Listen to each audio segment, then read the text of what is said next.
Hey there guys, today we're working on my Bobcat 742. We're working on taking this gas engine out. It's a Ford Industrial. Long story short of it is, the thing doesn't run very proper. It tends to warm up and then shut off. So anyways, I'm kind of sick of messing with it, so we have a new motor over here that's a little Kubota diesel motor, and that's going to get swapped out into here. So let's get working on it. So here's the little Kubota motor. It came off of a street sweeper, so it was kind of like a standalone unit. It does ran well. You can see right there it's a V1903. So yeah, let's get to putting her in the Bobcat here. Alrighty. So first things first, we're gonna work on pulling the old battery out and getting everything unhooked. I bought this thing like a little over 14 months ago or so, and the thing ran really well. Used it for a couple projects, grading some yards, and then it stopped running. So here we are. I got the battery cables already disconnected. Let's just loosen these clamps up, get this thing loose in here. Now, battery disconnected. Start disconnecting wires. We gotta get the antifreeze drained out of it. It's probably drain the oil out of it. Wouldn't be a bad idea. Okay. Alright guys, I know the lighting's not the best, but I'm gonna try to get you a decent view in here of me taking all this stuff out. Trying to remove all the wires off the starter solenoid right now.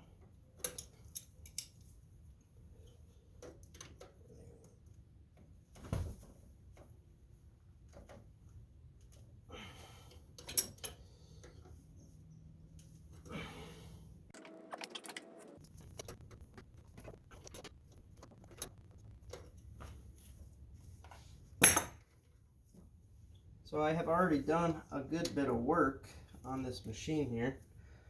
Had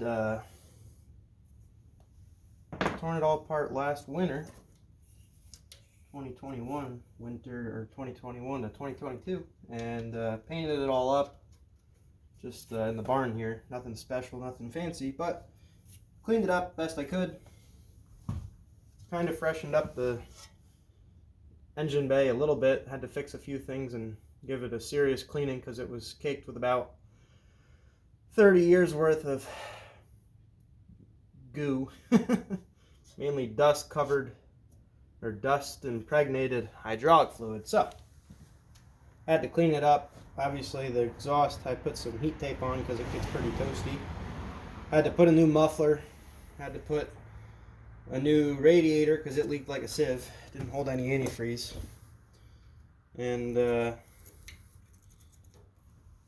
bunch of other little odds and ends here and there, but alas, she didn't last me long and she didn't run very well. So we're going to put a diesel in it, give it some more power, let the thing run somewhat decent, and hopefully but be able to use it again, make some money with it. I like to try to mark things a little bit when I'm pulling stuff apart to be put back together. I try to do my best about writing stuff on some masking tape. That way I can put it back together somewhat decent, but especially when you're swapping a different motor in, sometimes you don't know exactly where to hook things up, so I try to keep everything in order somewhat. So this is going to be hot.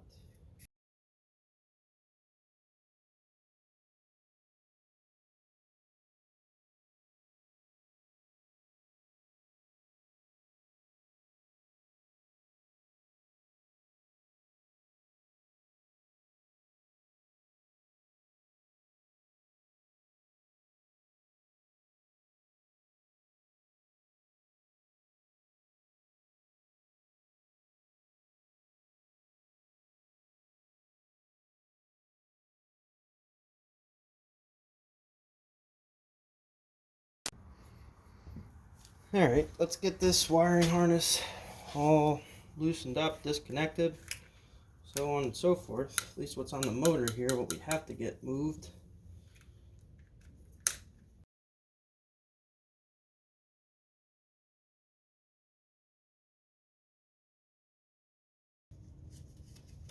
So yeah, this thing was working pretty good. The only issue I really noticed when I first had it was that it liked to run warm. And when I say warm, I don't really mean the water.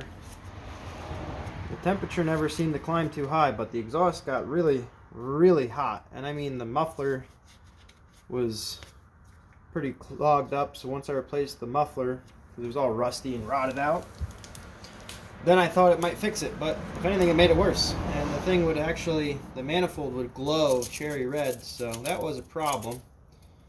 Talked to a couple people about it. They all thought maybe it was out of time, and don't believe that was the case. They said it could be a host of other things, and long story short, I don't care. I'm over messing with it. I'm done farting around with it. The owner before me put more money than the machine is worth into it, trying to make this motor run. And overall, the machine itself is in good shape. So, I don't really know how many hours are on it. I'm not going to even worry about it. But, it needs to run better than it does. So, it is what it is. Unfortunately, this little motor is done for. You can see it's, I'm sure some of you know, there at focus. It's a Ford 4-cylinder industrial. I want to say a 1.3 liter, 1.6 liter. But it doesn't burn oil, doesn't really leak oil. Overall in good shape. Never checked compression or anything like that. Has a new carburetor, all kinds of new parts. The guy put, I don't know, I think he said north of $6,000 into it, which is about what I paid for it, which is probably too much. But granted, it ran really well when I bought it, so sometimes you win, sometimes you lose. This time I lost. But I got a good deal on this Kubota. And I also have the truck, the sweeper body, or the sweeper truck, street sweeper it came off of, and that'll be another project that I've already been working on that you guys will probably see. But it's all in all, I think I paid $3,000 for the truck with the motor, and everything mostly works, and the motor going in here works great. So I couldn't pass up that kind of a deal. Just too hard to say no when it was kind of a two birds, one stone, because I got a truck and a motor out of a single transaction.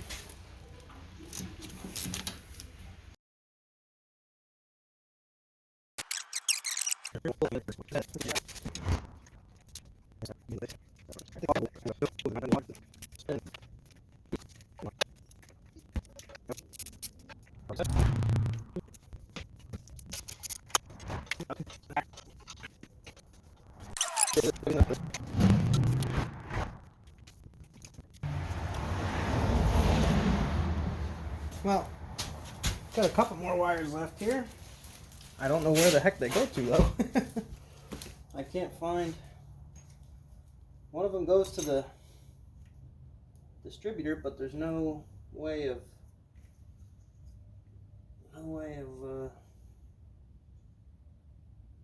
disconnecting it, it seems. I think that's all the wires. So for right now, we're gonna call it good enough.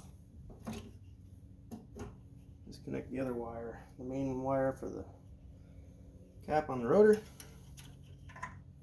We should probably disconnect the throttle linkage, because that's going to be an issue.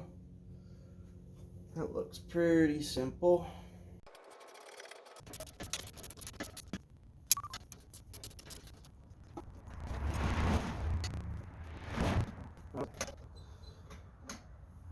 Yeah, this thing has a mechanical governor. I'm kind of in question on whether or not the governor is the reason it doesn't seem to want to run right, but like I said prior, I'm not really worried about it because I'm not going to be saving this engine. It's just not worth it. Nothing in terms of the horsepower this thing puts out is worth working on it, honestly. I think it's supposed to be like, from the factory, 38 horsepower. I'd be surprised if it was 8. This thing can't go up a hill with no load in a bucket. If you have a hard time going up a hill with it at full throttle. If you try to go full speed up a hill, it'll just bog right down. It'll go if you go nice and easy, but I'm hoping with that Kubota it'll be a little better. It's supposed to have a V19 or a V1703, but like we said, that was the 1903. But from the little bit of Googling that I've done, it should work, and we should be able to get it installed, no problem. Hopefully, fingers crossed. But only thing that will tell us if that's the case or not will be time. So we'll just keep plugging away on this for now. See what comes of it. I'm working on disconnecting the air filter. Try to get it out of the way. Not a lot of room in here to begin with.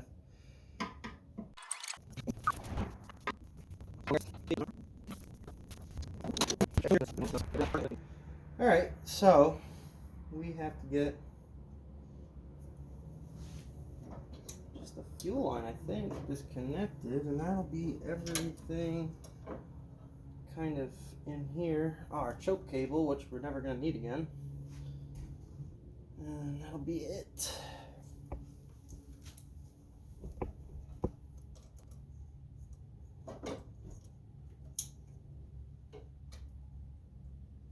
Cool.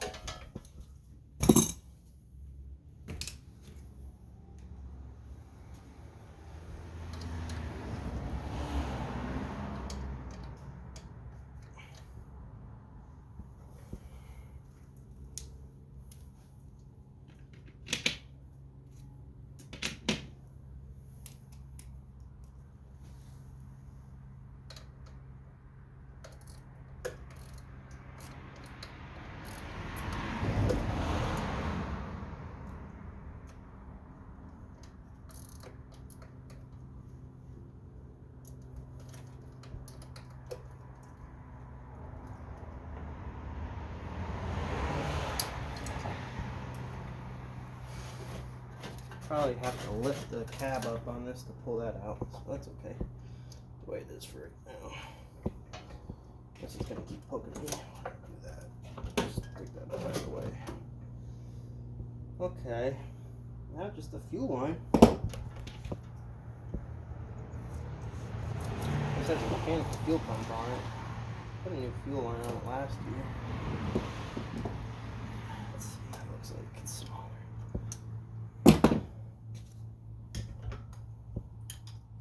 Gonna have to drain the tank out eventually because there's a little bit of gasoline left in here, which isn't exactly what we want because we're gonna have diesel.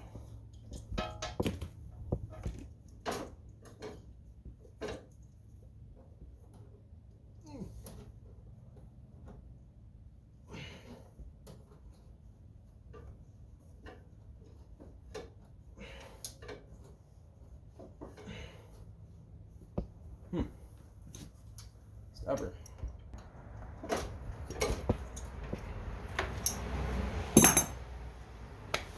Whew. Okay. And voila. Get some here. Beautiful. No more leakage.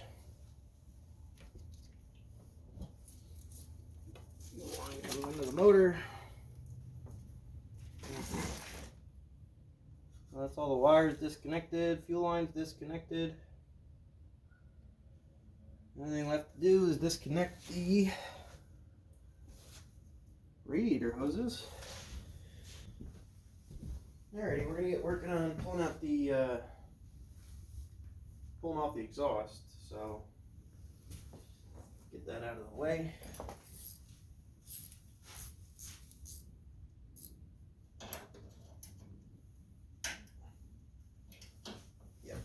That's what I thought.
Sheared that clean off. Kind of expected that.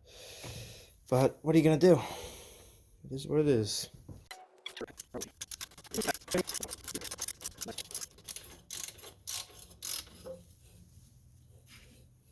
Wow.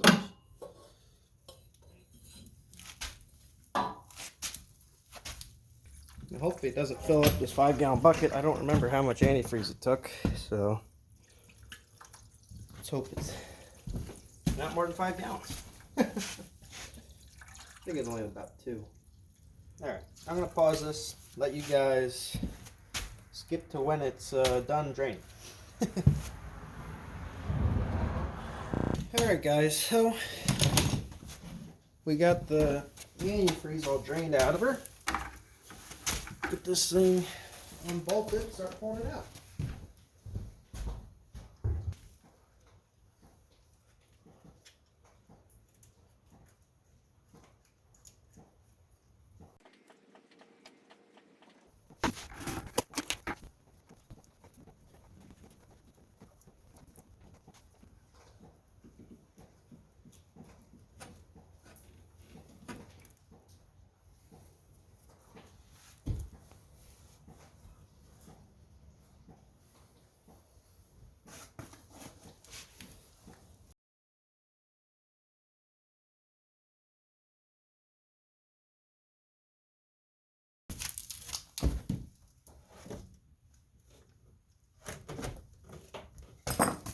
See everything moving.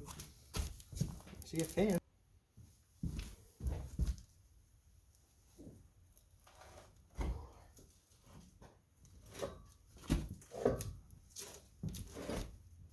Yep, spline fitting. Look at her. Alright, you want to grab one?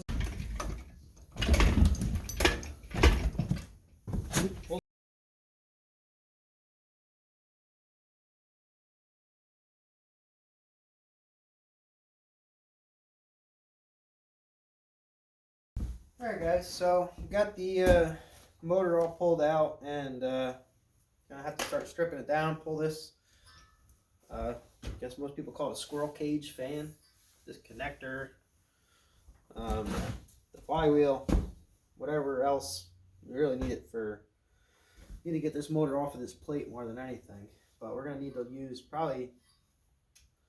possibly the flywheel, but definitely this fan. And definitely the connector. That's basically just a spline coupling with 2 U-joints. Bring you guys in so you can see it. Basically a double U-joint.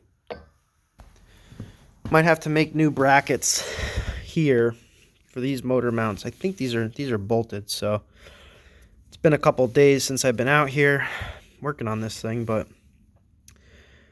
you can see like this manifold is cracked too. That probably played a part in why this thing ran so poor. Looks like whatever manifold gasket was there is not there now. It is in rough shape, this thing. So we're gonna probably have to use a few bits off of this one on the diesel motor that's going in place of this engine. But yeah, that's where we're gonna stop this video for now. You'll see the tear down of this, probably swapping parts over to that one, whatever has to be put where. And anyways guys, see you on the next one. God bless.